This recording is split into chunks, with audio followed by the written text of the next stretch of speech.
अयोध्या में मैंने पूरी हरिजन बस्ती में मैं जाकर के मैंने वहां पर मिष्ठान का वितरण किया, दीप भी दिए, तेल भी दिया। योगी आदित्यनाथ ने जब से हरिजन कहकर पूरे दलित समाज का अपमान किया है, तब से लोगों में योगी आदित्यनाथ और बीजेपी आरएसएस के प्रति गुस्सा फूट पड़ा है। आज हम इस वीडियो में ये जानेंगे कि हरिजन कहने पर कितने साल तक की सजा हो सकती है और योगी आदित्यनाथ के इस हरिजन वाले बयान पर कम से कम कितने सालों की सजा व जेल हो सकती है। आगे हम इस वीडियो में यह भी बताएंगे कि सुप्रीम कोर्ट ने हाल ही में एक ऐसा निर्णय दिया जिसमें हरिजन बोलने पर जेल और कठोर से कठोर कार्रवाई हो सकती है।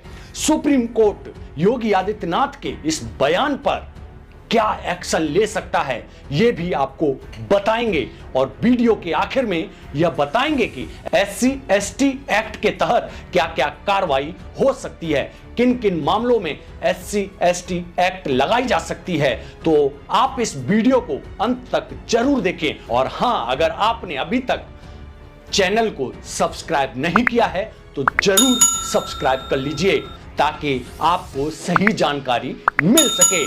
तो चलते हैं, वीडियो को शुरू करते हैं बिना समय बर्बाद किए। नमस्कार, मैं डीएस गौतम और आप देख रहे हैं HNP न्यूज। अगर किसी ने दलित समाज या व्यक्ति को हरिजन जैसे अपमानजनक भाषा या शब्द का प्रयोग किया तो हो जाइए सावधान, नहीं तो आपको हो सकती है जेल। जी हां, हरिजन शब्द का इस्तेमाल करने पर जेल हो सकती है। हरिजन शब्द का इस्तेमाल अपमानजनक और आपराधिक माना जाता है।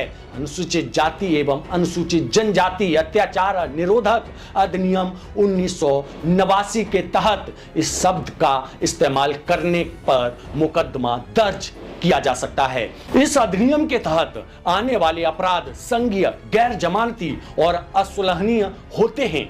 इन अपराधों में कम से कम 5 साल की जेल हो सकती है। अनुसूचित जाति जनजाति वर्ग के लोगों का अपमान करने से बचना चाहिए। जाति सूचक शब्दों का इस्तेमाल करने से भी इस कानून के तहत कार्रवाई हो सकती है। हरिजन जैसे शब्द के बजाय अनुसूचित जाति शब्द का इस्तेमाल करना जरूरी है। सुप्रीम कोर्ट ने हरिजन शब्द को अपमानजनक और आपराधिक माना है। अब इसके जानबूझकर प्रयोग करने पर SC/ST एक्ट के तहत केस दर्ज होगा जिसमें जेल और सजा का प्रावधान है।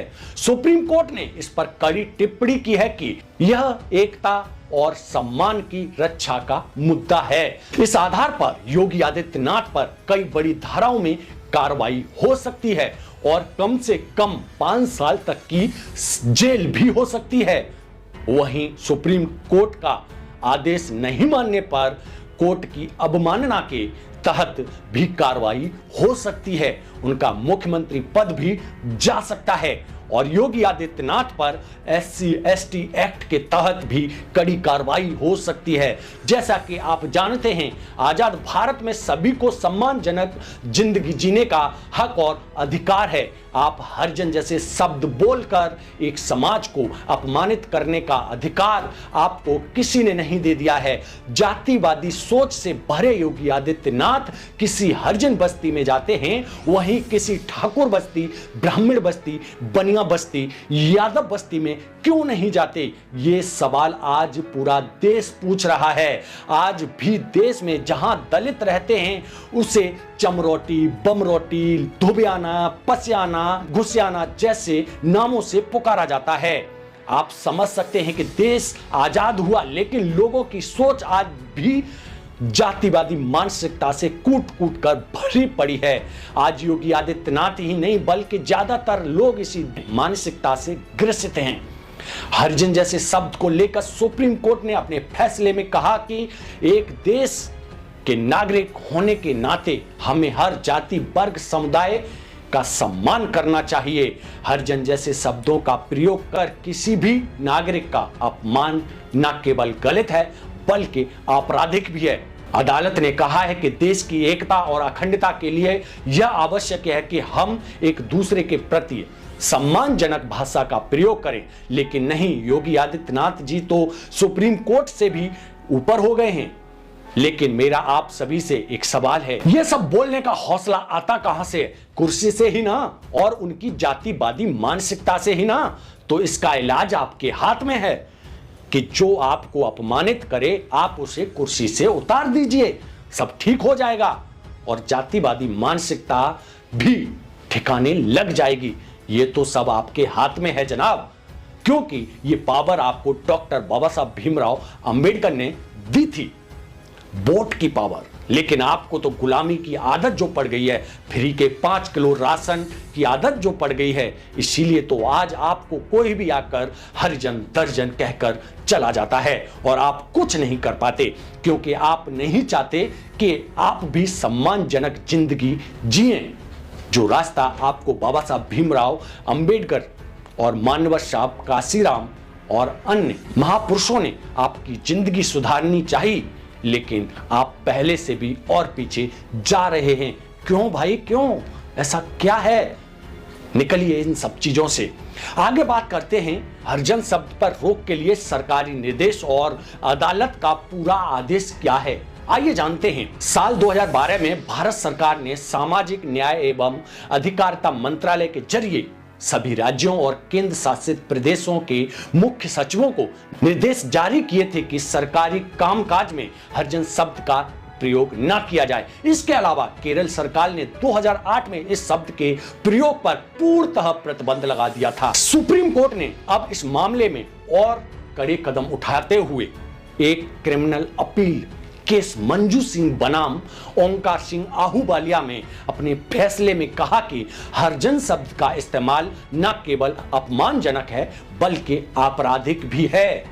यह एक बहुत बड़ी चेतावनी है कि यदि किसी सरकारी या पुलिस अधिकारी द्वारा सरकारी कामकाज में हरिजन शब्द का इस्तेमाल करता है तो उसके खिलाफ कानूनी कार्रवाई शुरू की जाएगी।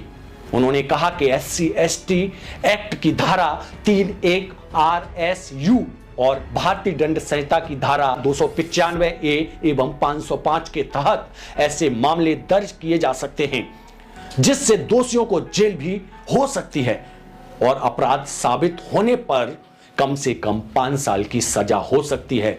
अगर उनके सामने ऐसा कोई मामला आता है जिसमें हरिजन शब्द का अपमानजनक प्रयोग किया गया हो तो वह संबंधित व्यक्ति या अधिकारी के खिलाफ FIR दर्ज कराएं। उनका मानना है कि इस तरह की कानूनी कार्रवाइयों से ही दलित समाज को सम्मान मिल सकेगा और अपमानजनक शब्दों का प्रयोग करने वालों को सबक सिखाया जा सकेगा।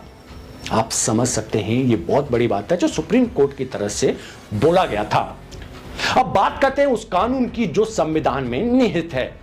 भारतीय संविधान में SC/ST एक्ट को लेकर लोगों के मन में बहुत से सवाल होते हैं कि SC/ST एक्ट क्या है, SC/ST कानून कब लगता है, क्या SC/ST एक्ट के अपराध में जमानत मिल सकती है और इस कानून के तहत सजा, धारा, झूठी शिकायत, मुआवजे का क्या प्रावधान है। हम इन सभी सवालों के जवाबों के साथ में अधिनियम से जुड़ी सभी जानकारी सरल शब्दों में बताते हैं। जब से हमारा देश आजाद हुआ है तब से हमारे देश में जातिवाद और अधिक बढ़ गया है, क्योंकि हमारे समाज में किसी भी तरह का विवाद होता है तो जातिवाद को ही सबसे पहला मुद्दा बनाया जाता है, उस पर राजनीति की जाती है, जिसके कारण समाज में भेदभाव बढ़ने लगा, जिसको देखते हुए SC/ST एक्ट का निर्माण किया गया। चलिए आगे विस्तार से इस एक्ट के बारे में जानते हैं। SC/ST कानून क्या है? इस कानून के तहत सामाजिक और आर्थिक रूप से अनुसूचित जाति, अनुसूचित जनजाति पर हो रहे अत्याचारों को रोकने के लिए SC/ST कानून का निर्माण किया गया था। 1950 में जब संविधान लागू हुआ तो उसके बाद भी कुछ वर्ग के लोग अपने अधिकारों से वंचित रह गए थे और लगातार सामाजिक भेदभाव और अत्याचार का शिकार होते रहे। जब ऐसे वंचित वर्गों के लोग अपने अधिकारों की मांग करते और अपने साथ हो रहे किसी गलत बात का विरोध करते तो प्रभावशाली वर्ग या सीधे तौर पर कहें तो जातिवादी लोग उन्हें डराने व अपमान करने की कोशिश करते थे एवं जातिवादी समाज द्वारा उन्हें प्रताड़ित किया जाता था। इसीलिए 30 जनवरी 1990 को जम्मू कश्मीर को छोड़कर पूरे देश में SC/ST एक्ट को लागू कर दिया गया था। इसके बाद अप्रैल 2016 में केंद्र सरकार द्वारा इस कानून को और भी सख्त करने के लिए कुछ संशोधन किए गए। इन संशोधन के साथ 14 अप्रैल 2016 को इस कानून को फिर से लागू किया गया। आपको एक और जानकारी बताते हैं, आप ध्यान से सुनना, यह बात आप सभी के लिए जाननी बहुत आवश्यक है कि SC/ST एक्ट कब और किन किन मामलों में लगता है। तो सुनिए, SC/ST एक्ट उस व्यक्ति पर लगता है जो अनुसूचित जाति और अनुसूचित जनजाति वर्ग के लोगों को छोड़कर किसी अन्य वर्ग से संबंध रखता है और किसी भी तरह से SC/ST वर्ग के लोगों पर अत्याचार करता है या उनका अपमान करता है, जो उनके खिलाफ अनुसूचित जाति व अनुसूचित जनजाति अत्याचार निरोधक अधिनियम 1989 के तहत कानूनी कार्रवाई की जाती है। आइए इस एक्ट के कुछ और मुख्य अपराधों के बारे में जानते हैं। अत्याचार के अपराध, आइए बात करते हैं। इनमें अनुसूचित जाति और अनुसूचित जनजाति के सदस्यों के खिलाफ बलात्कार, हमला, अपहरण और हत्या जैसे अपराध शामिल हैं। इस तरह के अपराधों के लिए 6 महीने से 5 साल तक की कैद और जुर्माने का प्रावधान भी किया गया है। उपेक्षा का अपराध, यह क्या होता है? इनमें लोक सेवक द्वारा कर्तव्यों की उपेक्षा, कार्यस्थल और निवास के स्थानों के निरीक्षण में जानबूझकर चूक करना और अपराध दर्ज करने से इनकार करना शामिल है। इस तरह के अपराधों के लिए 6 महीने से 1 साल तक की कैद और जुर्माना का प्रावधान किया गया है। आप समझ सकते हैं, ये बहुत इंपॉर्टेंट चीज मैं आपको बता रहा हूं और उनको गौर से सुनना। झूठे आरोपों के अपराध क्या होते हैं? इनमें SC/ST के सदस्यों के खिलाफ झूठे मामले दर्ज करना शामिल है। इस तरह से अपराधों के लिए 6 महीने से 1 साल तक की कैद और जुर्माना का प्रावधान है। अब बात करते हैं कि SC/ST एक्ट कब लगता है। आइए जानते हैं। SC/ST वर्ग के किसी सदस्य को कुछ ऐसी वस्तु खिलाने के लिए मजबूर करना जो खाने पीने योग्य ना हो, अनुसूचित जाति या अनुसूचित जनजाति वर्ग की किसी महिला का अनादर करने या उसकी लज्जा को भंग करने के आशय से हमला या बल प्रयोग करना, इस वर्ग के किसी सदस्य को अपना मकान, गांव या किसी अन्य निवास स्थान को छोड़ने के लिए मजबूर करना, SC/ST वर्ग के किसी व्यक्ति या सामाजिक रूप से बहिष्कार कर देने पर, किसी दलित व्यक्ति को नौकरी या मकान न देने पर, सार्वजनिक जगहों जैसे मंदिर, अस्पताल, स्कूल आदि में जाने से रोकने की कोशिश करने पर, वोट देने के अधिकार से रोकने या जबरदस्ती बल प्रयोग कर अपने किसी खास व्यक्ति को वोट देने के लिए मजबूर करना, किसी व्यक्ति के जबरदस्ती कपड़े उतारकर उसे नीचा दिखाने के लिए नंगा करने पर या समाज में उसका मजाक उड़ाने के लिए किसी व्यक्ति के चेहरे पे काले रंग से कालिक पोत देने पर, लोगों के सामने कोई भी कारण बनाकर अपमानित करना, धमकी देने पर धारा 506 में सजा कितनी होती है आपको विस्तार से बताते हैं। अच्छा, अब बात करते हैं SC/ST एक्ट में सजा और जमानत का प्रावधान क्या होता है। SC/ST एक्ट 1989 के तहत विशेष अदालतों की भी व्यवस्था की गई है। अधिनियम की धारा 14 के तहत इस कानून के तहत दर्ज केस होने पर ट्रायल के लिए विशेष अदालत की व्यवस्था की गई है, जो हर राज्य में बनी हुई है ताकि ऐसे मामलों में जल्द से जल्द कार्रवाई की जा सके। अगर कोई व्यक्ति अनुसूचित जाति या अनुसूचित जनजाति के किसी भी व्यक्ति के साथ ऊपर बताए गए अपराधों में से कोई भी अपराध या SC/ST एक्ट के किसी भी अन्य अपराध के तहत दोषी पाया जाता है तो SC/ST एक्ट के तहत 6 महीने से लेकर उम्र कैद तक की सजा और जुर्माने का प्रावधान किया गया है। आप समझ सकते हैं, यह बहुत बड़ी बात है, लेकिन क्या चल रहा है ये आप समझ सकते हैं। लेकिन हमारी आपसे अपील है कि SC/ST एक्ट से बचने के लिए किसी भी अनुसूचित जाति या अनुसूचित जनजाति वर्ग के व्यक्ति का कभी भी अपमान ना करें और जाति सूचक शब्दों का प्रयोग करने से बचें। ऐसा करने से इस कानून के तहत कार्रवाई की जा सकती है। अभी तो रुकिए, असली बात तो अभी बाकी है।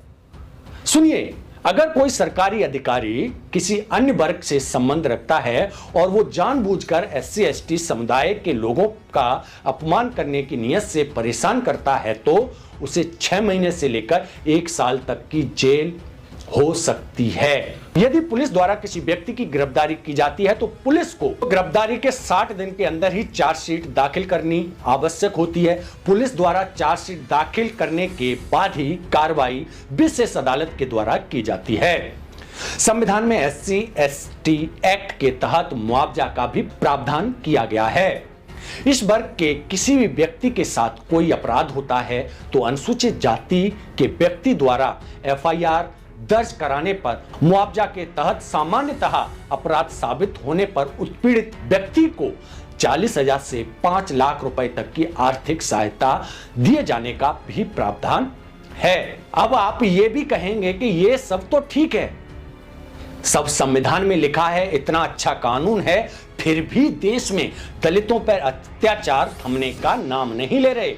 तो इसका जवाब यह है कि जातिवादी सोच के लोग और शासन प्रशासन में भ्रष्ट जातिवादी मानसिकता के लोग बैठे हैं और आप खुद भी इसके लिए जिम्मेदार हैं, क्योंकि डॉक्टर बाबा साहब भीमराव अंबेडकर जी ने आपको बहुत कुछ दिया, आपको जिंदगी जीना सिखाया और आपको सबसे बड़ी ताकत दी थी, वो थी वोट की ताकत, जिसे हम वीडियो के शुरुआत में बता चुके हैं। अगर आपको ये वीडियो अच्छी लगी तो आप अपनी राय कमेंट बॉक्स में भी रख सकते हैं, और अगर ये जानकारी आपको पसंद आई और लोगों को शेयर करना चाहते हैं और उनको ये जानकारी मुहैया कराना चाहते हैं तो उनको ये वीडियो शेयर कीजिए, उनको लिंक शेयर कीजिए ताकि उनको भी ये सब चीजें पता चल सके, चाहे वो किसी भी जाति वर्ग का क्यों ना हो। क्योंकि अगर कोई व्यक्ति किसी के खिलाफ इस तरह के अपमानजनक शब्दों का इस्तेमाल करता है तो उस पर कार्रवाई हो सकती है, तो उससे भी वो बच सकता है। और जो व्यक्ति को इस तरह से अपमान हो रहा है वो भी इस कानून के तहत कार्रवाई कर सकता है। तो बाकी की खबरों के लिए बने रहिए HNP न्यूज के साथ। मैं DS गौतम, धन्यवाद।